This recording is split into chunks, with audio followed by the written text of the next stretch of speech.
इधर ब्रह्म मुहूर्त हुआ, विश्वामित्र ने स्नान किया। विश्वामित्र समय शुभ जानी। कौन समय? वही जो चतुर्सखी के रूप में शिव जी ने कहा था। कहा राम भद्रजू तुम तो जानते हो कि ब्रह्म मुहूर्त है और प्रातः काल में पूजा करता हूँ, तो पूजा में क्या क्या लगता है तुम्हें मालूम? पूजा में फूल लगता है, तुलसी दल लगता है और फल लगता है। प्रसंग पर ध्यान दीजिएगा। तो मैं चाहता हूँ राम भद्रजू हमारे लिए थोड़ा फूल और तुलसी दल और फल की व्यवस्था कर।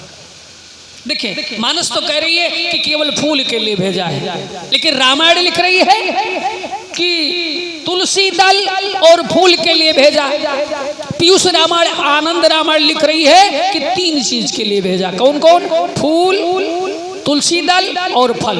और ध्यान से सुन लीजिए, भगवान के पास कभी जाओ तो इन 3 चीजों की जरूरत होती है, फूल, तुलसी दल और फल। प्रसंग को बड़े भाव से सुनिएगा। भगवान को अच्छे पुष्प चढ़ाने चाहिए और तुलसी दल को तोड़ना वर्जित है, यानी मुख से कभी भी ब्राह्मण को तो कदाचित तोड़ना शब्द नहीं कहना चाहिए, लेकिन कलयुग के लोगों के मुख से निकलना जाता है। तुलसी दल उतारा जाता है। क्या किया जाता है? उतारा जाता है। तोड़ने का भाव उतारने में कहते हैं। अब प्रभु राम ने कहा ठीक है गुरुदेव। लक्ष्मण जी खड़े हुए, कहा गुरुजी एक बात कहें, भैया की जाने की जरूरत नहीं है जनकपुर, ये बैठे, ये काम मेरे लिए छोड़ो, मैं अभी फूल फल सब कुछ लेके आता हूँ। राम ने कहा ये बताइए कि तुमको समय मिला है कि हमको? काहे को गड़बड़ कर रहे हो? क्यों नहीं जाएंगे? मैंने तुमको बताया लक्ष्मण तुम बीच में ना बोलो करो, हम साथ में चलेंगे। चलो लक्ष्मण चुप हो गए। अब देखे भैया, राम जी और लक्ष्मण जी जनकपुर पहुंचे हैं और माता सीता जी अपनी सखियों के साथ माँ गिरजा की पूजन करने के लिए जाती हैं, जहां पर प्रभु का यानी ब्रह्म का एक नाम दिया है माता जी ने, मन जाहि राचहु मिलहि सो बर सहज सुंदर, सांवरो करुणा निधान सुजानशील स्नेह जानत रावरो। माँ गौरी की पूजा करने के लिए जाती हैं। किस प्रकार से? समय को ध्यान में रखते हुए आइए भाव से सभी लोग श्रवण करते हैं कि गिरजा पूजन को चली सुकुमार, कुमार से प्यारी धीरे चलो।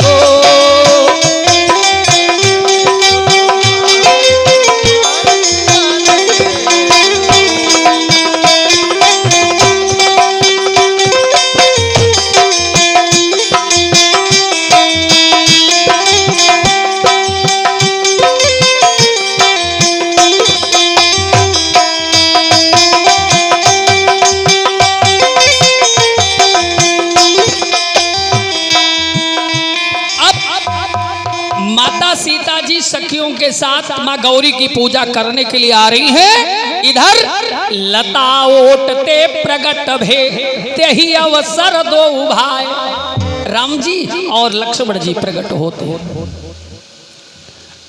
प्रभु इधर देख रहे हैं, उधर देख रहे हैं और माता सीता जी माँ गौरी की पूजा करने के लिए जा रही हैं, इधर उधर देख रही हैं।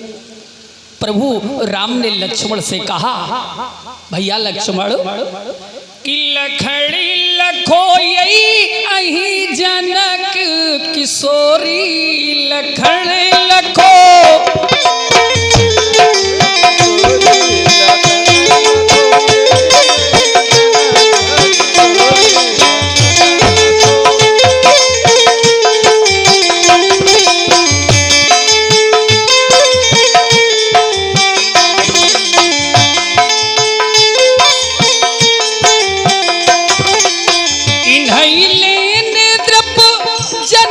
गगन गए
अनुज भ्राता से कहते हैं, उधर माँ लक्ष्मी के साथ चतुर सखी के रूप में भगवान भोलेनाथ।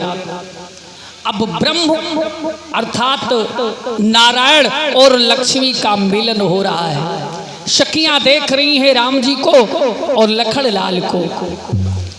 दृश्य पड़ा ब्रह्म अर्थात राम जी का माता किशोरी सीता जी पर, और मैया सीता की दृष्टि पड़ी राम जी पर। देखिए समय का अभाव है, नहीं तो 3 घंटे का समय होना चाहिए केवल फुलवारी की कथा में, लेकिन फिर भी भाव को लेते हुए देखिए राम जी सीता जी को देख रहे हैं और मैया सीता जी प्रभु राम को देख रही है। किस प्रकार से कि देख कर राम जी को जनक नंदनी, जय हो। देख कर राम जी को जनक नंदनी, बाग में बस खड़ी की खड़ी रह गई। देख कर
सच्चिदानंद भगवान की जय। लक्ष्मण ने कहा गुरु जी एक बात, भैया जी एक बात बताएं, ये जनकपुर में देखा देखी भी होती रहेगी कि गुरु जी ने किसी काम के लिए भेजा है? काहे को गड़बड़ कर रहे हो?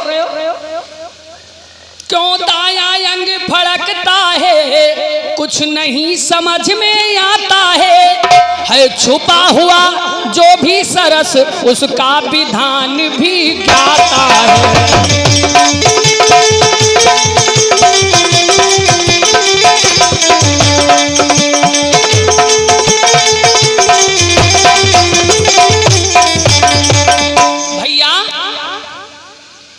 मेरा दाहिना अंग फड़क रहा है और गुरु की पूजा के लिए फूल फल और तुलसी दल लेने आए, इसलिए भैया क्यों दाया अंग फड़कता है कुछ नहीं समझ में आता है छुपा हुआ जो भी सरस उसका विधान भी ज्ञाता है। भैया लेकिन अपना ये धर्म नहीं जो देखे सुंदर कन्या को, हे भ्रात यहाँ से शीघ्र चलो हो रही देर गुरु पूजन को।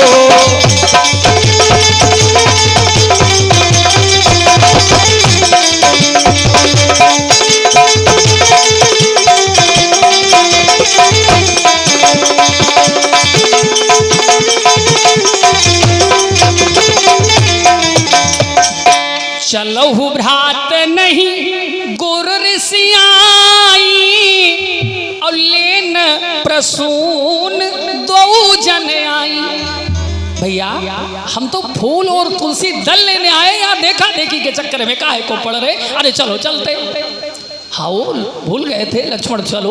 अब देखिए विधा क्या है, प्रभु राम के फूल ले लेके प्रभु राम ने दोना में फूल तोड़ा, पहले फूल उतारा और फूल के बाद में तुलसी दल उतारा, उसके बाद कहा चलो। लक्ष्मण ने कहा भैया एक बात बताओ, फूल ले लिया और तुलसी दल ले लिया, फल नहीं लिया, गड़बड़ क्यों कर रहे हो? फल भी लो, पूजा में फल भी तो लगता है। राम जी ने कहा लक्ष्मण चुप रहो, मैंने तुमको कितनी बार मना किया कि तुम बीच में ना बोला करो। भैया अगर आप कह दो तो मैं जाके तोड़ लेता हूँ। प्रभु राम ने कहा लक्ष्मण तुम शरारती मत बोलो, मैं जो कह रहा हूँ वही करो। अब देखें प्रभु राम उस दोने को लेकर के पहुंचे, गुरु को प्रणाम किया और दिया। अब तो गुरु जी ने देखा तो पहले फूल तोड़ा तो दोना में नीचे फूल, उसके ऊपर उतारा तुलसी दल तो उसके ऊपर तुलसी दल, तो पहले मिला गुरु जी को तुलसी दल, ठीक है भाई। उसके बाद देखा तो फूल, अब फल है नहीं। विश्वामित्र ने कहा रामभद्र जी इस दोना में तो फूल है, तुलसी दल है, फल तो है नहीं, और तुम्हें मालूम है कि पूजा में फूल लगता है, तुलसी दल लगता है, फल लगता है, तो फल तो है नहीं। अच्छा, वो जनकपुर में बात ये रही होगी कि जो जनकपुर में बगीचा था जनक जी का, वो रखवाला जो रहा होगा तो वो फल नहीं तोड़ने दिया होगा। लक्ष्मण जी ने कहा नहीं भाई गुरुजी ये बात बिल्कुल गलत है, कोई किसी ने मना नहीं किया, यदि भैया ने तोड़ा ही नहीं तो हम क्या करें। मैंने कहा भी कि भैया फल तोड़ लो, लेकिन भैया ने तो तोड़ा नहीं। विश्वामित्र ने कहा ओ रामभद्र जी फल कच्चे रहे होंगे ना भाई, भगवान को कच्चे फल और सड़े गले नहीं चढ़ाना चाहिए, अच्छे अच्छे फल चढ़ाना चाहिए, तो फल कच्चे रहे होंगे रामभद्र जी, इसलिए आपने नहीं तोड़ा। लक्ष्मण ने कहा गुरुजी एकदम पके पके सुंदर फल थे, भैया ने नहीं तोड़ा। विश्वामित्र ने कहा अच्छा रामभद्र जी वो रखवाला अच्छे फल लगे रहे होंगे इसलिए नहीं तोड़ने दिया होगा। क्यों? प्रभु राम बोल ना पाए। लक्ष्मण ने कहा नहीं गुरुजी ऐसी बात नहीं थी, अरे जनकपुर के लोग तो भैया पे बलिहार गए, न्यौछावर हो रहे थे, तोड़ने की बात नहीं चाहते तो तोड़ के मिल जाता फल, भैया ने फल तो तोड़ा नहीं। अब इसमें हमारी क्या गलती है? अब प्रभु राम जी आंख दिखा रहे हैं लक्ष्मण को कि तुम बोलो बीच में। क्यों? रामभद्र जी फूल है तुलसी दल है लेकिन दोने में फल नहीं, क्यों? बड़ा अच्छा जवाब दिया है। कहा गुरुदेव आपका यज्ञ पूर्ण हुआ, आप मेरे यज्ञ को पूर्ण करने के लिए आए हैं। कौन सा यज्ञ है प्रभु का? धनुष यज्ञ। तो यज्ञ पूर्ण करने के लिए आए हैं तो गुरुदेव मैं फूल ला सकता हूँ, तुलसी दल ला सकता हूँ, लेकिन यज्ञ का फल तो गुरु के पास होता है, फल लाना आपका काम है, मेरा नहीं। बोली सच्चिदानंद। आज प्रभु ने पूजन संपन्न कर लिया गुरुदेव ने। उसके बाद आइए समय को ध्यान में रखते हुए सीधा पहुंचते हैं स्वयंवर में। सब मंचन ते मंचिया को सुंदर बिसद बिसाले,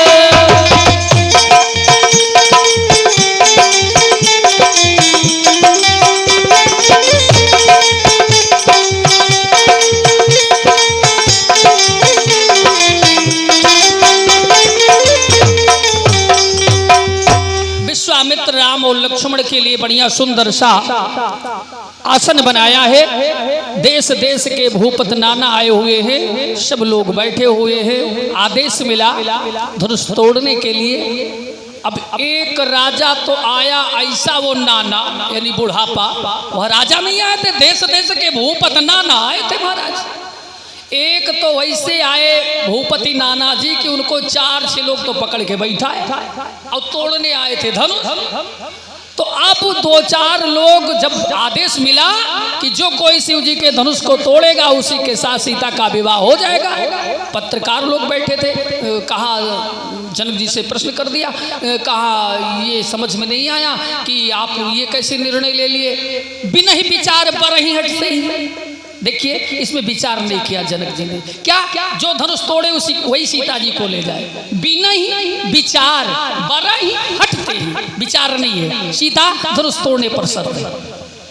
तो पत्रकारों ने कहा कि जो धनुष तोड़े सीता को ले जाए। जनक जी ने कहा हाँ धनुष तोड़े सीता जी को ले जाए, विवाह कर देंगे। तो पत्रकारों की दीर्घा थी। पत्रकारों ने कहा मैं ये देख रहा हूँ कि किस देश का राजा धनुष तोड़ रहा है। ठीक है। अब एक राजा का तो 5-6 लोग इकट्ठे उठाने लगे, अब वो उठ ना पाए। तो जो देवताओं को मना करके वो राजा जी आए थे, देखे कि ये धनुष उठाने के लिए ये स्वयं नहीं उठ पा रहा तो धनुष काहे तोड़ पाएगा। 5-6 लोगों ने उठाया, वो वहां तक पहुंचे लेकिन धनुष नहीं उठा पाए। प्रसंग पर ध्यान दीजिएगा, समय बहुत कम है। तो क्या किया, धनुष के पास तक गए लेकिन उठाना तो दूर रहा, हिला तक नहीं सके। दूसरे राजा जा रहे हैं तो एक दूसरे की कुशल और मंगल नहीं कर रहे हैं। जानते हो क्या कह रहे हैं? ए शिव जी के भी धनुष अगर तुम हमसे नहीं टूटे तो पड़ोसी से भी ना टूटना। बोलिए सच्चिदानंद भगवान जय। ये तो नहीं कह रहे हैं चलिए शिव जी के धनुष मुझसे नहीं टूटे तो कोई बात नहीं है, मेरे पड़ोसी से टूट जाना ये मंगल है अगले के लिए। लेकिन अमंगल कर रहे हैं। ए शिव जी के विशाल धनुष तुम अगर मुझसे नहीं तोड़े तो ये पड़ोसी आ रहा है, इससे तो कदाचित मत टूटना। बोलिए सच्चिदानंद भगवान की। देश देश के भूपति नाना जो भी आए थे धनुष उठाने से समर्थ हो गए। धनुष को उठाना तो दूर रहा, हिला तक नहीं सके महाराज। जब हिला तक नहीं सके तो क्या हुआ? ब्रह्म ज्ञानी बिना ही विचार बरई हटते ही, बिना ही विचार करना कथा प्रेमी, बिना ही विचार बरा ही हटते ही एक ब्रह्म ज्ञानी पिता के पास कोई विचार नहीं है और इतना बड़ा निर्णय ले लिया ब्रह्म ज्ञानी पिता की। बिना ही विचार बरा ही हटते ही धनुष पर सीधा स्वयंवर हो गया। अब देखें जब राजा धनुष उठाने से समर्थ पाए गए तो सभा के बीच में जनक जी खड़े हो गए, कहने लगे कि हे दीप दीप के राजागण, हम किसे कहें बलशाली हैं। हमको तो ये विश्वास हुआ पृथ्वी वीरों से खाली है।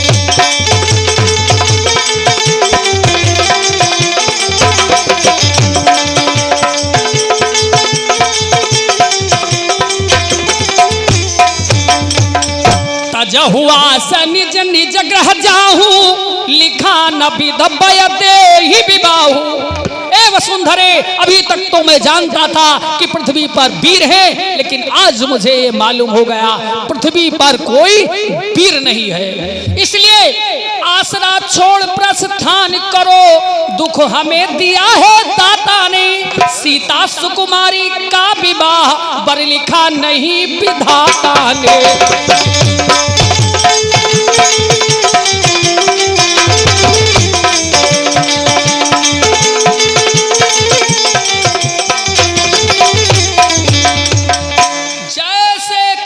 पत्रकारों नोट करिए, पृथ्वी पर कोई वीर नहीं। लक्ष्मण जी कुछ बोलने वाले थे, लेकिन अब किसी का आदेश नहीं। चुपके से प्रभु राम ने कहा अगर कुछ बोलना है तो लक्ष्मण बोल लो। बोलिए सच्चिदानंद भगवान की जय। इसलिए याद रखना मानस प्रेमियों, अगर आपसे बड़ा कोई बैठा है तो या तो बड़े का अनुमति मिले तब बोलो, नहीं मत बोलो महाराज। लक्ष्मण जी खड़े हो गए सभा के बीच में, कहने लगे जनक क्या कहा तुमने? पृथ्वी पर कोई वीर नहीं? ये पृथ्वी पर वीर है ही नहीं। ऐ जनक, सच्चे योद्धा सच्चे छत्री अपमान नहीं सह सकते हैं। जिनको सुनने की ताब नहीं वो कैसे चुप रह सकते हैं।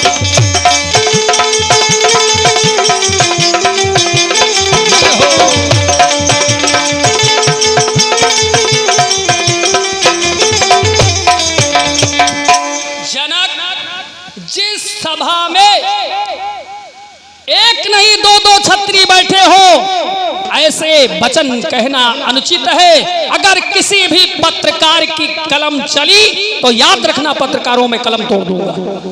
अभी निर्णय नहीं हुआ कि पृथ्वी पर कोई वीर है कि नहीं, और तुम लिख दोगे कि पृथ्वी पर कोई वीर नहीं, इसलिए निर्णय हो जाने दो। जनक ध्यान से सुनो। चलो कह दिया होगा तुमने, अपमान त्याग कर कहता हूँ आदेश तुम्हारा पाऊं मैं। तो धनुहे की क्या विषाद सारा ब्रह्मांड उठाऊं मैं। कच्चे घड़े समान से दम भर में फोड़ फाड़ डालूं, लाऊं तार कर तारों को सुरमे की तरह पीस डालूं। फिर धनुष पुराना घिसा पिटा तिनके सा कुछ गिनती में, लाए दौड़ो सैकड़ों कोस इतना तो बल है उंगली में।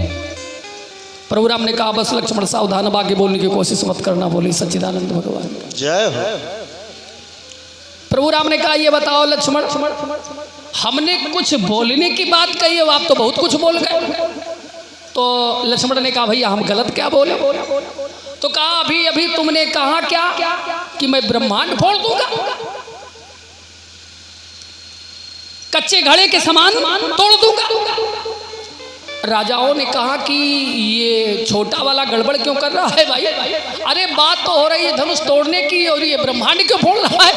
अरे बात हो रही ब्रह्मांड तो फोड़ने की नहीं, धनुष तोड़ने की। ये धनुष तोड़े, ब्रह्मांड नहीं फोड़े, नहीं गड़बड़ होगा। प्रभु राम ने कहा गड़बड़ नहीं। लक्ष्मण आज बताओ तुमने ये क्यों कहा कि मैं ब्रह्मांड फोड़ दूंगा? तुम ब्रह्मांड फोड़ सकते हो? लक्ष्मण ने कहा याद रखिए भैया, मैं जोश में होश रखता हूं। क्या करता हूं? जोश में होश रखता हूं। तो राम जी ने कहा क्या होश रखा? क्या होश रखा तुमने? तो कहा सुनो। कहा भैया मैंने कहा कि सारा ब्रह्मांड में उठा सकता हूं, कच्चे घट के समान फोड़ सकता हूं, यही तो कहा। तो राम जी ने कहा कहा तो तुमने यही तो कहा ये बताइए तुम ब्रह्मांड क्यों फोड़ रहे थे, ये बताओ। तो लक्ष्मण ने कहा भैया मैंने कहा काचे घट जिम डारौ फोरी। याद रखना, कच्चा घड़ा यानी पकाया ना गया हो, कुम्हार के यहाँ बना हो, अगर फूट जाए तो वो दोबारा बन सकता है। बन सकता कि नहीं? क्यों भाई? अगर कच्चा घड़ा है, मिट्टी से बन के तैयार हुआ, अचानक कारण बस फूट गया, तो कुम्हार उस मिट्टी से दूसरा घड़ा बना सकता है। तो इसमें गलत भैया मैंने क्या कहा? तो प्रभु राम ने कहा लक्ष्मण तुम घड़े की बात कर रहे हो, यहां तो ब्रह्मांड फोड़ रहे थे। तो कहा भैया एक बात ये बताओ, कुम्हार मिट्टी के घड़े को बनाता है? हाँ। तो कहा मिट्टी के घड़े को कुम्हार बनाता है ना? तो कहा हाँ। तो कहा ब्रह्मांड किसने बनाया? तो प्रभु ने कहा हमने बनाया। तो कहा कि वो घट बनाने वाला कुम्हार और तुम ब्रह्मांड बनाने वाले कुम्हार।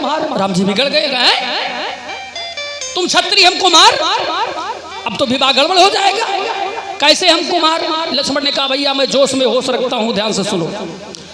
अगर मिट्टी के घड़े को बनाने वाला कुम्हार है तो ब्रह्मांड बनाने वाला कौन है? प्रभु ने कहा मैं। तो कहा अगर आप है तो फिर याद करो भैया, फिर आप कुम्हार हुए कि नहीं? देखिए समय का अभाव है, ठीक 5 बज चुके हैं, लेकिन फिर भी इस प्रसंग में 5 मिनट में लेता हूं आप लोगों का। चलेगा? हाथ उठाओ, चलेगा? 5 मिनट, केवल 5 मिनट में इस प्रसंग को मैं समेट रहा हूं, बाकी रात्रि में जैसा प्रभु की कृपा होगी। अब विश्वामित्र महाराज ने समझा कि समय शुभ है, इसलिए विश्वामित्र कहने लगे उठहु राम भंजव शिव चापू और मेटव तात जनक परि तापू। ए राम उठो, कि ए राम उठो मत देर करो, अब तोड़ो धनुष महेश्वर का, शिव जी का धनुष उठाना है, हरने को शोक मिथिलेश्वर का।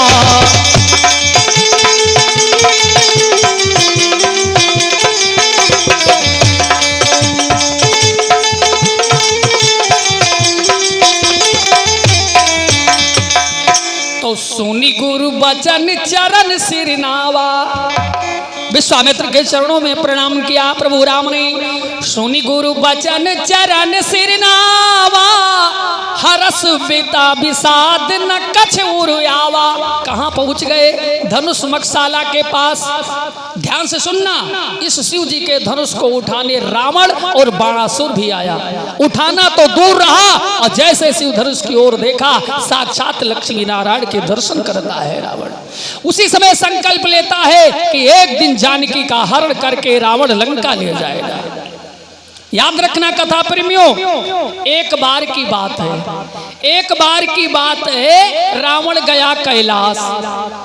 भगवान भोलेनाथ नहीं थे तो माता पार्वती से कहा भोलेनाथ कहाँ है? कहा वो तो नहीं है। तो कहा एक काम करें, भगवान भोलेनाथ जब आवे तो उनसे कहना कि वो सूर्य उदय के 1.5 घंटा पहले लंका आ जाया करे, अपनी पूजा ले जाए। अब बताओ, इतना बड़ा रावण भगवान भोलेनाथ से कह रहा है कि लंका आए रोज और अपनी पूजा ले जाए। भगवान नहीं है। कुछ दिन बाद रावण पहुंचा और कहा भोलेनाथ तुमको कैलाश पे नहीं रहने देंगे, लंका ले चलेंगे। भगवान ने कहा लेकिन एक शर्त है रावण, चलेंगे हम, लेकिन बीच में तुमने मुझे कर रख दिया तो मैं वहां से उठने वाला नहीं हूं। बोलो शंकर भगवान की जय हो। वहां से उठूंगा नहीं, ठीक है। अब कैलाश से रावण भगवान भोलेनाथ को लेके चला। अब भगवान भोलेनाथ ने स्मरण किया अपने ब्रह्म को, यानी राम जी को। एक व्रत ब्राह्मण के रूप में रावण के पीछे पीछे भगवान चलने लगे। अचानक रावण को लग गई लघु शंका। अब सोचा क्या करे, समस्या तो विचित्र है। इधर उधर देखा, भगवान भोलेनाथ ने कहा है कि अगर जहां रख दोगे वहां से हिलेंगे नहीं। पीछे देखा वयोवृद्ध ब्राह्मण को, अर्थात भगवान को। रावण ने कहा बाबा इधर आओ। बोले क्या? बोले शिव जी को ले लो, थोड़ी देर रोके रहो, मैं अभी आ रहा हूं। अब भगवान और कांपने लगे, मैं वृद्ध आदमी हूं, कैसे रोक पाऊंगा। रावण ने कहा सुनो बाबा, 2 मिनट का मामला है, इन्हें रोक लो, मैं भी आ रहा। भगवान भोलेनाथ को लिया और रावण लक्षणका करने के लिए चला गया। इधर भगवान ब्रह्म ने शिव जी को वहीं स्थापित कर दिया। कहां? बिहार में। जब भगवान भोलेनाथ को रख दिया, वही स्थान हुआ बैजनाथ गिरी। बोले बैजनाथ गिरी भगवान की। इस प्रसंग से क्या हुआ? रावण ने गुरु को हल्का कर दिया, लेकिन आज इस जनकपुर के इस प्रसंग में प्रभु राम ने गुरु का मान बढ़ाया। बाबा जी मानस में उठाई कलम और लिख दिया कि गुरहि प्रणाम मन ही मन की नायति राघव उठाए धनुली।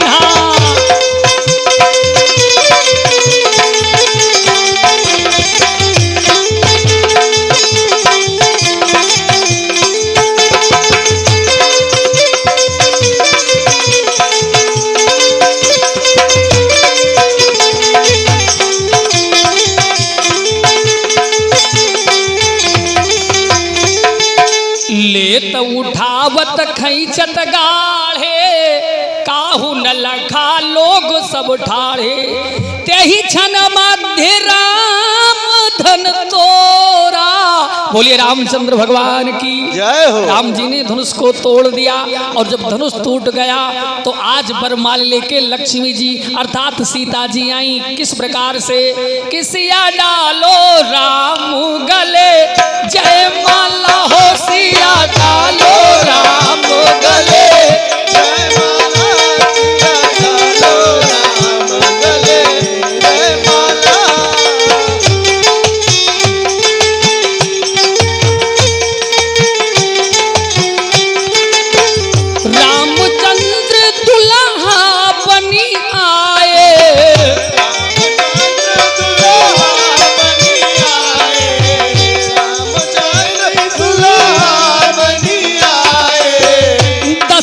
समुधी महिपाला हो सिया डालो राम गले, जय माला हो सिया डालो राम गले, जय माला हो सिया डालो राम गले, जय माला।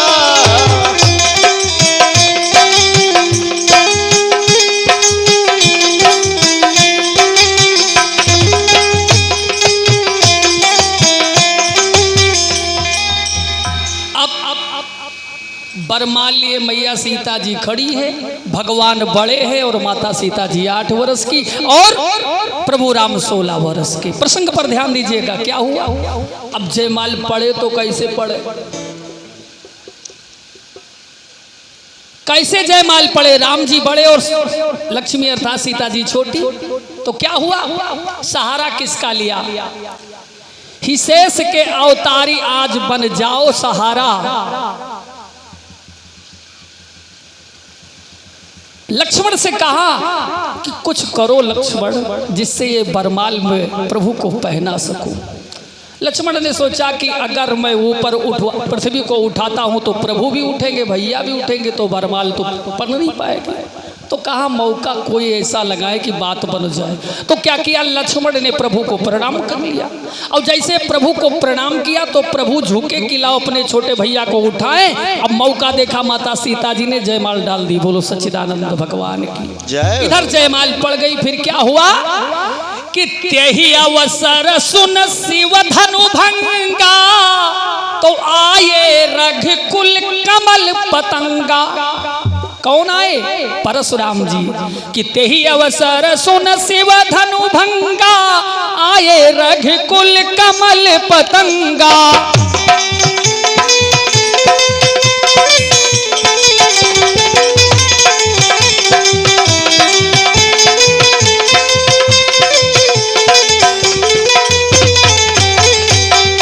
बोलिए सच्चिदानंद भगवान की जय हो। वाणी को यहीं पर विश्राम देता हूँ। दूर दराज से भी लोग आए हैं, वैसे 15 मिनट समय ले लिया। देखें, रात्रि में कथा का समय वही है, लेकिन कथा का समय जनमानस के प्रेम पर है, लेकिन रात्रि में भगवान के विवाह की कथा है। और आज प्रभु की इतनी बड़ी अनुकंपा हुई है हमारे पांडे परिवार पर, जिसके द्वार पर, जन्म स्थान पर प्रभु के जन्म की कथा होती है, या प्रभु के विवाह की कथा होती है, या विवाह उत्सव मनाया जाता है, वो भूम, वो कुल, वो परिवार धन्य हो जाता है। याद रखना मेरे भाई बहन, अगर परमात्मा ने तुम्हें बेटा दिया है तो तुम्हारा धर्म कि उस बेटे का विवाह करो। अगर तुमको बेटी दिया है तो याद रखना तुम्हारा ये धर्म है, माता पिता की बेटी का विवाह करिए, बेटी के हाथ पीले कीजिए। लेकिन जरा विचारवान श्रोताओं, विचार करना, ऐसा समागम तभी आता है जब इनकी कृपा होती है, नारायण की कृपा होती है। तो ये अवसर हाथ से ना जाने दें। सभी लोग समय से कथा में आए और भावपूर्वक परशुराम लक्ष्मण संवाद को संक्षिप्त में श्रवण करके विवाह में अपना समय प्रदान करें, अपनी सामर्थ्य के अनुसार दान करें। और अगर नहीं सामर्थ्य तो ये मत समझें कि महाराज जी ने कह दिया तो मैं कथा में न जाऊं। कथा में जरूर आए, दान करें या न करें। बोलिए सच्चिदानंद भगवान। जय श्री राधे, जय श्री राम। आए हुए समस्त भक्तों का पांडे परिवार की ओर से हार्दिक अभिनंदन, वंदन।